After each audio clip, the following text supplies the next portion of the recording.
Welcome back. I think it's fair to say that John, having introduced in chapter 1 the invitation, come and see, and they came and saw, never gives up on this theme throughout the entire gospel. After the scene we had today, of course, there's the beautiful, powerful encounter in chapter 11, where Lazarus is raised from the dead, which is really more about words than seeing. But Martha says to you are the resurrection and the life. I believe this, but didn't actually expect anything to happen, and is shocked more than anyone when Jesus opens the tomb and Lazarus comes forth. Don't you see what you're saying? Don't you understand the words that are put before you? Or in chapter 12, kind of a scene that's begun and never finished. Some Greeks come to the festival, and they say to Philip, we want to see Jesus. Nothing more is said about it. But now the greater world, so not the Greeks, the Gentiles, want to see Jesus. Or in the Last Supper discourse itself, at one point Jesus says, I'm going to the Father, and you will see the Father face to face. And Philip, I think, again says, how can we see the Father? We don't know where he is. And Jesus says to him, when you see me, you see the Father. So pushing the theme of opening the way, seeing in Jesus more than you would expect to see. And finally, the ambiguous encounter with Pilate, who's kind of looking at the situation, doesn't really understand it according to John, is unable to figure out what to do with this Jesus. And when Jesus talks to him about truth, he says, well, what is truth? And he doesn't see that the truth is there in front of him. A sad moment for Pilate. But then he has Jesus beaten, crown of thorns. He brings him out and says in Latin, the famous Latin phrase, ecce homo, behold the man, behold the human being. And what does Pilate see? What do the crowd see? But it's sort of John saying, when you see this man with the crown of thorns, when you see this man who has been beaten, this man who's about to be crucified, you are seeing everything you've ever wanted to see. So these scenes keep coming back. And it's ironic then that after the resurrection, when Jesus has been raised, it becomes elusive in a different way to see, to not see Jesus, to see God. Because you would think, again, if I was writing it as a Hollywood ending, after the resurrection, it would be perfectly clear and everybody would know who Jesus was because he'd be radiant with light. And it would all be absolutely clear and there would be no more puzzling, no more ambiguity. And yet again and again in all four Gospels, not just in the Gospel of John, people see Jesus but don't really see him. He comes and he talks to them, but they don't recognize him. He's close by, but they don't know who he is. The most famous scene I mentioned was on the road to Emmaus, the two disciples walking away, leaving the city behind. And this man comes and walks with them. And for mile after mile, he's talking to them, he opens the scripture, he explains things, and they don't know who it is. And only when they sit at table, they invite him in and he breaks the bread. It says their eyes are opened and they recognize him. So even the resurrected Christ is someone that's hard to see, to realize that you are seeing and you miss the point. You don't really realize how close he is. And I think, again, this may be a point for John in the gospel. If only we lived in the good old days, when the tomb was opened and Jesus was raised from the dead, then I would have no doubts. Then I would be clear and absolutely everything would be open and positive. I'm so sorry I lived 50 years later. And I think what John is trying to say, even if you were there on the day the tomb was opened, you still might not get it. And so we have this beautiful passage. And the first part I didn't give because of limits of space. Mary Magdalene comes out to the tomb, and she sees that it's empty and open. She gets John and Peter to come out to the tomb.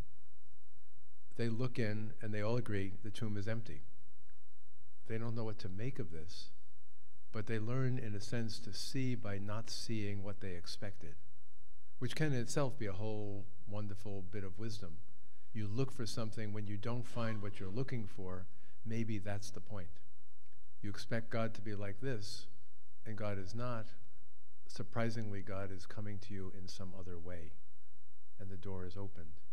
But the contrast here that seems most basic is that John comes running out, Peter comes running out. John gets there first because he's presumably younger. He looks into the tomb, he sees all the cloths. He sort of believes, but it's not clear what he believes. Peter comes and looks, and they look around, and they sort of agree, yep, he's not there. And they turn around and go back to their homes. And I think it's sort of an irony and a sadness in a way, although no great tragedy, that they're there when Jesus is raised, and they go home because they don't see what they expected.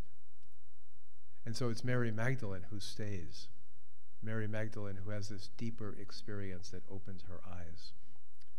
After Peter and John had come, looked, and left, Mary stood weeping outside the tomb. As she wept, she bent over to look into the tomb, and now she saw two angels in white sitting where the body of Jesus had been lying, one at the head and the other at the feet. And they said to her, "Woman, why are you weeping?" And she said to them, "They have taken away my Lord, and I do not know where they have put him." And when she had said this, she turned around, and she saw Jesus standing there. But she did not know that it was Jesus. And so Jesus said to her, "Woman, why are you weeping? What are you looking for? Whom are you looking for?" Now she thought he was the gardener. And she said to him, "Sir, if you have taken him away, tell me where you have laid him, and I will take him away myself." And then Jesus said to her, "Mary." And she turned and said to him in Hebrew, "Rabboni." And Jesus said to her, "Don't touch me. I've not yet ascended to the Father. But go to my brothers and sisters and say to them, I am ascending to my Father and your Father, to my God and your God." And Mary Magdalene went and announced to the disciples, "I have seen the Lord." And she told them all the things that he had said to her. So there's so much going on here that we could spend hours again on this passage, take it home, savor it, explore it more deeply. But what is it that keeps Mary at the tomb when Peter and John leave? They were good men. They were disciples. They were committed to Jesus. They were not people who were suddenly disinterested. But Mary was grieving because the one she loved, she had lost. And so she doesn't stay at the tomb, with her Bible open, looking up passages to prove he had risen from the dead. She simply stands there weeping by the tomb, or she sits on the ground weeping by the tomb. And I think it's in itself an interesting point, that how do people know that God exists? How do people know that Jesus means something to them? Sometimes it's when Jesus is absent, or when you cannot find God the way you want to find God, that we begin to find out the one I want, the one I need, like the air I breathe, the water I need to survive, that one is missing, and she weeps. She's not afraid to be sad. She's not afraid to feel loss. She's not afraid somehow to be there, a fool, out there by herself at this tomb, which is empty. If anyone came by, they say, "Why is that crazy woman over there weeping at an empty tomb?" But it's that which keeps her there. And I think what John is really saying is, do you love deeply enough to weep when God is absent from your life? And we can't turn tears on, we can't turn tears off. But in many mystical traditions, there is the sense that tears are a gift of God. Tears of consolation, tears of joy, tears of sorrow, tears of longing. And Mary is one who has that gift, because she knew him, she walked with him, she ate at table with him, and now when her beloved is gone and dead and missing, she weeps. The ironic thing of that, of course, is that Jesus then comes to her and says, "Woman, why are you weeping?" Asking the question, and it sort of invites her, just tell the story. Tell who it is that you love so much that you're weeping. Who is the man who was buried in this tomb? Tell me. And she doesn't recognize him. Perhaps we could make a lot of the fact that she thinks he's the gardener, somebody who's caring for the space, somebody who grows things, somebody who keeps things clean.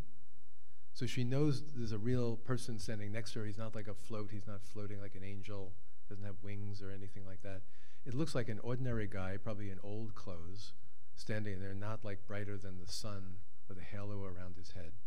This guy who's standing there asking her, and she doesn't really get it. She's not against him. We don't blame her. But she says, I don't know where he is. Did you take the body somewhere? Why would the gardener take the body out of a tomb and take it somewhere else? Tell me where you put him, because I want to take him. And that too could be a long meditation. What does Mary Magdalene do with the body if the gardener gave her the body? But I think what she wants, and we may experience this in our lives when somebody passes away, when a loved one is gone, if only I could hold the body one more time, if only I could hold their hand, if I could be physically present to them. And she's not rationally thinking about, I'll do this or I'll do that, but somehow, if I could somehow have in my arms Jesus who is gone and dead, then things would be okay. But still, there's another piece to follow. And Jesus doesn't go into a long explanation, as he does in the Emmaus story in Luke's gospel. Don't you know about the prophecies about the son must die and rise? Don't you know about all the prophecies about what would happen in Jerusalem? All he does is use one word, Mary. He calls her by name, which surprisingly happens fairly rarely in the Gospels, where Jesus calls somebody by their proper name.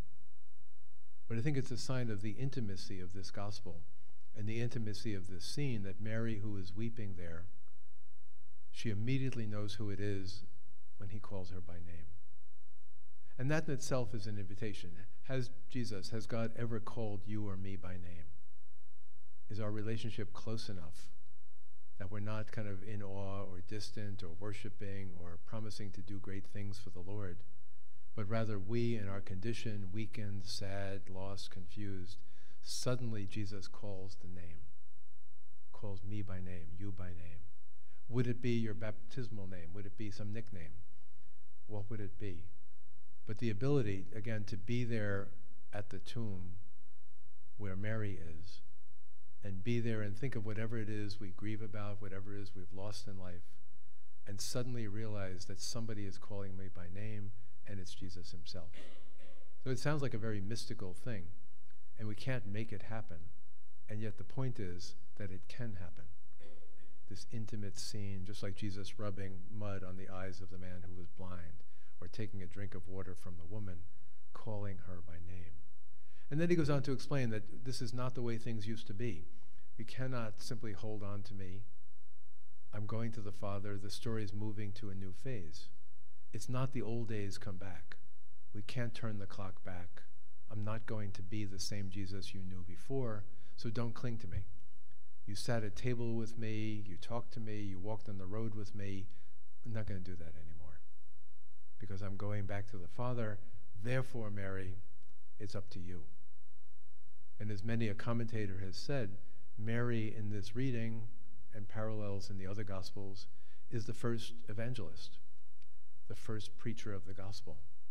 Because Jesus tells her, go and tell my brothers, we say brothers and sisters, go and tell them that I have risen, go tell them what you have seen. And Mary has this authorization, the power, because she loved, because she didn't visit the tomb and leave, because she didn't quickly get on with her life, because she is there, then she hears the words, you, Mary, you go and tell them the truth. You tell them about me so that you, the first apostle, can enable them to be apostles. And so she runs back into Jerusalem. She finds the apostles together, and she tells them two things. She tells them all the things that Jesus said to her, and maybe Jesus said more things to her than we have in the gospel. But basically, this is what he said. But the opening exclamation is, I have seen him. I have seen Jesus. Which in some way is the culmination, the completion, the fulfillment, except for one more scene, of what's going on in this gospel. That if you stuck with Jesus throughout the whole journey, if you were with him on the road, if you were with him at the Last Supper, if you were with him at the crucifixion, if you were there when he was laid in the tomb, then suddenly at this point, because you grieved and stayed, then at that point, you are one who can say, I believe because I have seen him, he has spoken to me, and now I share it with you, making them into disciples. So I think we're really called, as we reflect on this reading, to be Mary figures, to be like Mary, to allow our emotions to come out, to allow a sense of loss, any loss in life, to suddenly be a loss related to the place of God in our lives. And to not give up and walk away saying it's hopeless, but to stay at the empty tomb and to be there listening for the voice.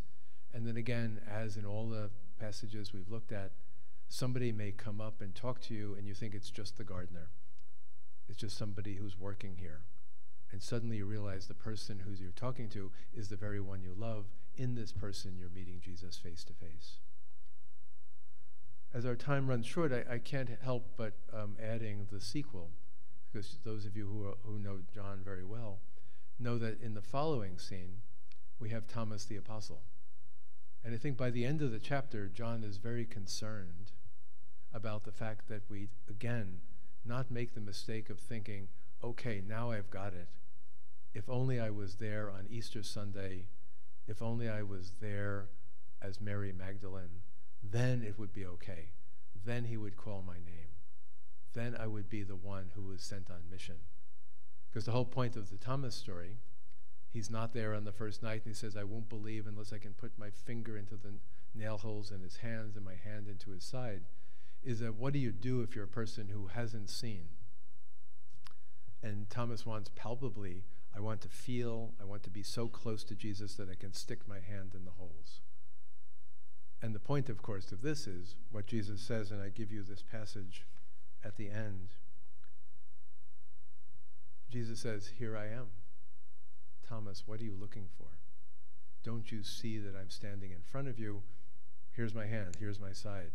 Go ahead. And we have no evidence that Thomas stuck his finger in the nail hole or stuck his hand in the side.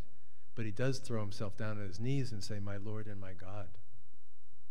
And then Jesus says to him, have you believed because you have seen me? Blessed are those who have not seen and yet come to believe. And this somehow is the mystery of the gospel, because John keeps talking about seeing Jesus, seeing Jesus, seeing Jesus. And yet he knows it's not going to be easy for people coming 50 years later or 1,000 years later in 2023. We can't simply say, okay, I've seen the Lord in some simple sense, because there's all kinds of not seeing, forgetting, denying, letting go of, losing the way. And yet he's saying, look, Thomas, when you see me in the Word, when you hear the story of Mary Magdalene, when you hear the story of the blind man, when you hear the story of the woman at the well, in those stories, you will begin to see me. Blessed are you if you can hear the word and let it come to life in you. And then he concludes, now Jesus did many other signs in the presence of his disciples that are not written down in this book. But these are written that you may continue to believe that Jesus is the Messiah, the Son of God, and that by believing you may have life in his name. And basically he steps back and says, here's the book, the Gospel according to John. I've written all of this down so that you can enter into it and begin to have life by seeing Jesus in the Word. And I think it leaves us with a challenge that we can think about on another day maybe. How do we read the Gospels? Are they like windows that open up into the reality, or are they just words on a page? But the invitation certainly is, all these stories I've told you, John says, are so that you can see, you can be transformed. But let's keep it simpler, I think, at this moment, by saying in our final meditation period, to go and be at the tomb like Mary Magdalene, to be at the empty tomb, to be grieving, think of the last time you wept, and then to be there saying, would Jesus come to me, and would I listen if Jesus called me by name? And so I give you questions for reflection. When Peter and John cannot see Jesus in the empty tomb, they leave and they go home. Have there been times when I have been impatient, given up too quickly, and missed the chance to see Jesus? Mary stays behind in her grief and her love. Jesus comes near and stands right there next to her. But in her grief, she cannot recognize the very one she loves most. Have grief and the problems of life ever blinded me to God, who is so very near all the time? Mary recognizes Jesus only when he has called her by name. Have I ever heard God calling my name, speaking directly to me? And don't feel you have to answer that question yes, but I think maybe some of us can say, yes, I have heard Jesus calling my name. And finally, Mary is the first to preach the good news, rushing to share with the apostles the surprising news, I have seen the Lord. Do my words and deeds show people to Jesus, to show Jesus to people who are seeking him? Much more to contemplate, envision, another beautiful story to be part of. Go forth for 20 minutes to be like